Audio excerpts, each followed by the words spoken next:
digital addiction, future shock, information overload. Anybody experience any of these? Raise your hands. Data smog. Seems like everyone and everything is trying to get your attention today. Polarization. Anybody a little tired of the polarization? Raise your hand. Economic and ecological degradation, poverty, human trafficking. It's overwhelming out there today. And we can forget that deep down inside there is something that gives us peace. Wouldn't it be nice if there was a simple way to quiet your mind, open your heart, and help you connect to your soul, the part of you that knows you're connected to everyone and everything, the sky and the earth? Would you like that? Would you enjoy having a simple way of getting there? So, I'd like to invite you to close your eyes, take a nice deep breath, and go to a place in nature that you love, that you adore, where you feel safe at home and connected, and listen deeply.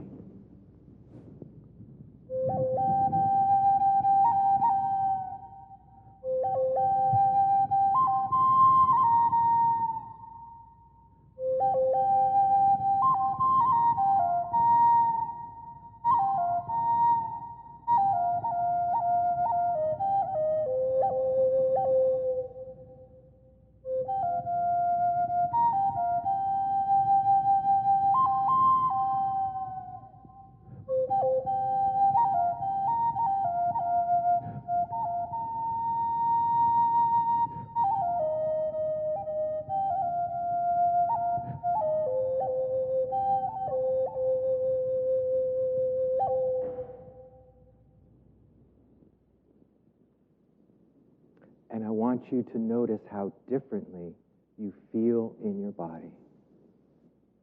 A little more centered and grounded and present. And now I invite you on your next in-breath to slowly open your eyes and bring yourself into the moment. So simple 4 things you just did. You closed your eyes.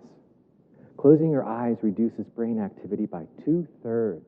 It's like closing a bunch of windows on your computer. It really allows you to stop and be present.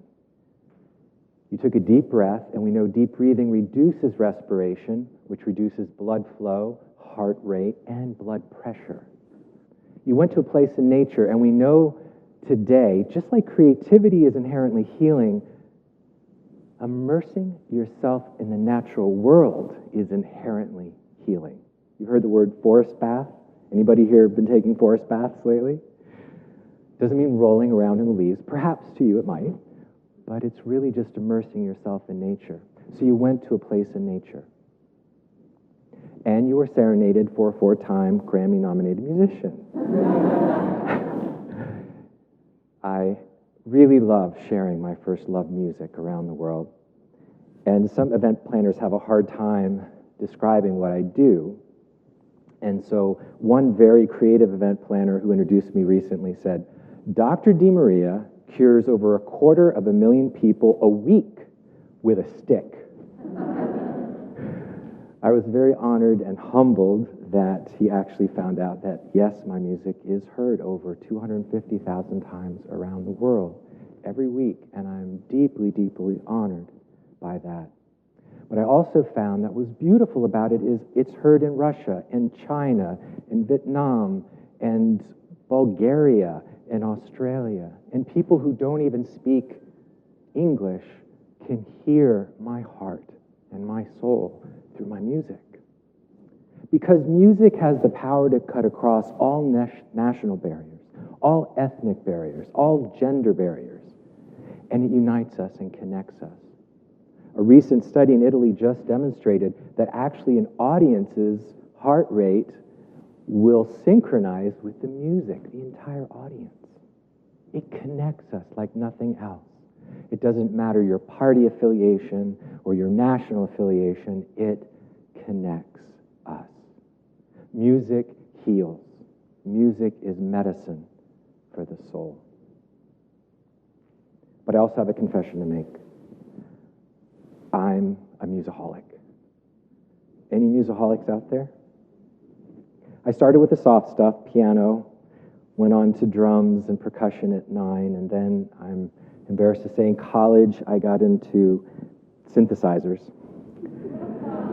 I know, some people have still never forgiven me for that. But it wasn't until 26 years ago that I found this stick. And when I began making music with my breath, my entire life changed. But I'm getting ahead of myself. Because now officially a flutaholic. And yes, I carry a flask of flute around with me wherever I go. I got flutes, you can ask my wife, all over the house, at the office. I keep them in my car, and I just need to get a flask of flute a day.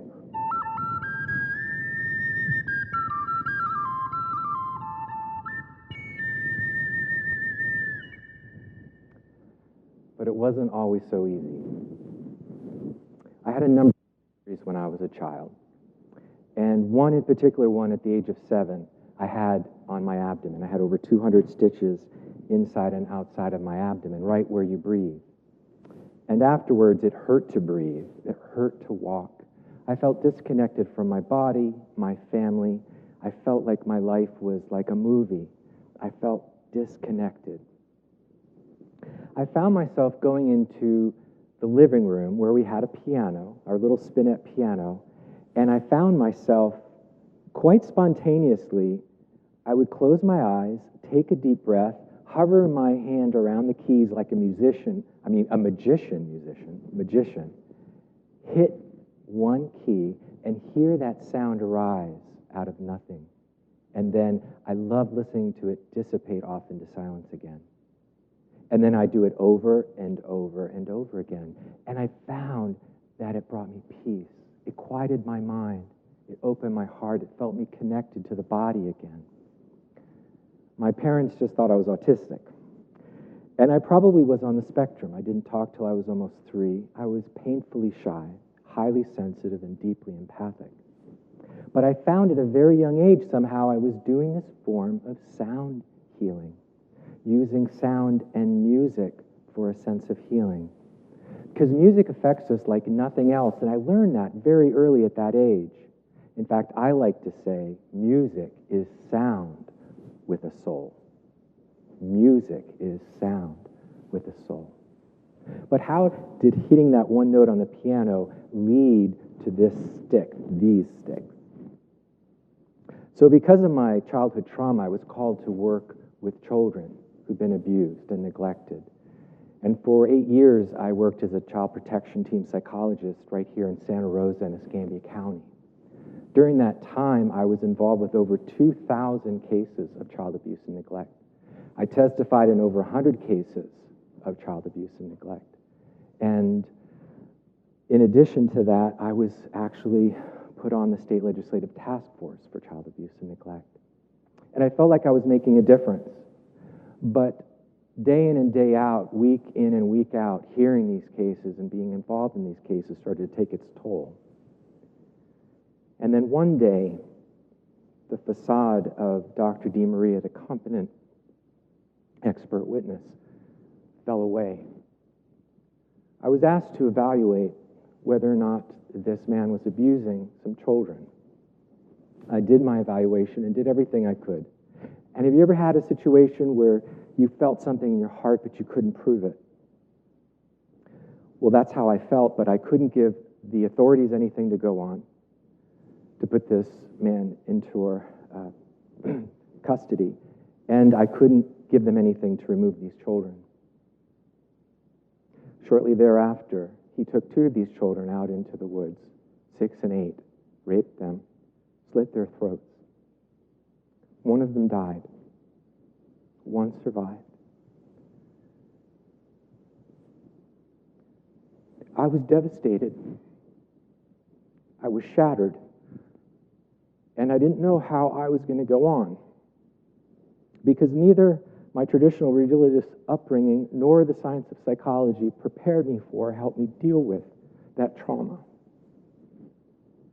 And then through a mysterious set of circumstances, and I like to think the grace of God, I found myself on a Native American reservation, guided by a dear man who became a dear friend, who passed away just a few years ago. And he guided me into something called the lament in the wild. He said, Michael, you know, your culture calls it a vision quest. Our culture calls it a lamentation. And you go out there to get on your knees and cry for healing and for a vision for your life. And you could die out there without food or water. And I was like, sign me up, because that's how I felt. And he explained to me a number of things. Things like the soul would have no rainbow if the eyes had no tears. That the two things that scared them about the white man was, number one, that they weren't aware of their breath, and anybody they felt that wasn't aware of their breath was insane. Number two, that they thought crying was a weakness, and they knew anybody who thought crying was a weakness would have no mercy and no compassion. And to not trust anyone until your heart has been broken or their heart has been broken, because that is the origin of compassion. These were tough, grounded people. And at the same time, they honored tears as the center point of how we're all connected. The lament in the wild, and boy, did I cry. I cried and I cried. I cried for my failings as a psychologist. And I realized that opened up a dam of my feelings, of an ocean of tears of my failings as a father, as a brother, as a son, as a partner. But as I cried, I felt connected to everything and everyone. He told me that in their tradition, a first kill of a deer was done with a knife, because you'd have to track it night and day, know it like a brother and a sister. So when you took its life, if you didn't cry, they wouldn't let you hunt again, because they knew you would take more than you needed. He said, you live from here, we live from here. And over these last 26 years, I've learned about living from here. And on that lament in the wild, I heard a sound.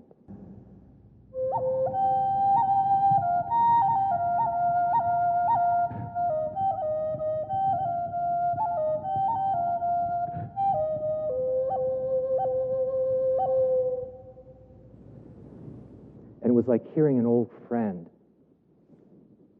You know, the Creeks say the translation for creator is master of the breath. And the Cherokee call this the long human being. Because they say the reason we suffer in life is that life hollows us out like a flute. So creator can play us. So life can play us. And that every single one of our nicks and wounds and sorrows, because we all take our lumps. We all come here to grow old, become sick, and to die. And that is a truth that our culture tends to deny and not explore and honor, because it's by embracing that truth that we become hollowed out and become music that God can play, that life can play, that the universe can play. For what they say, the great mystery can play. And I wrote a poem on that vision quest that starts, each moment is a note in the song of today. Each moment is a note in the song of today. And I realized what was so hard for me was I didn't know how to play the note of grief. And so many of us don't, because we're not told to. Most of us in our culture are living from the neck up and the waist down.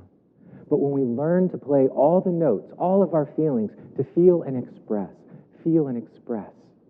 it changed my life. It changed my relationships.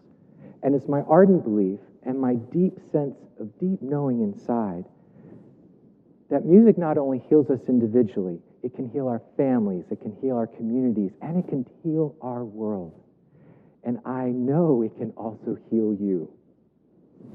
Because when we feel what we feel, because we must feel to heal, and share our truth and authenticity with each other, we become a note in the song of peace that the world needs today. And there's a place for each of our notes, a place for each of our songs, so we can truly come together and find the music of humanity again. Thank you for being here. Thank you for listening. And I'll leave you with a couple more notes.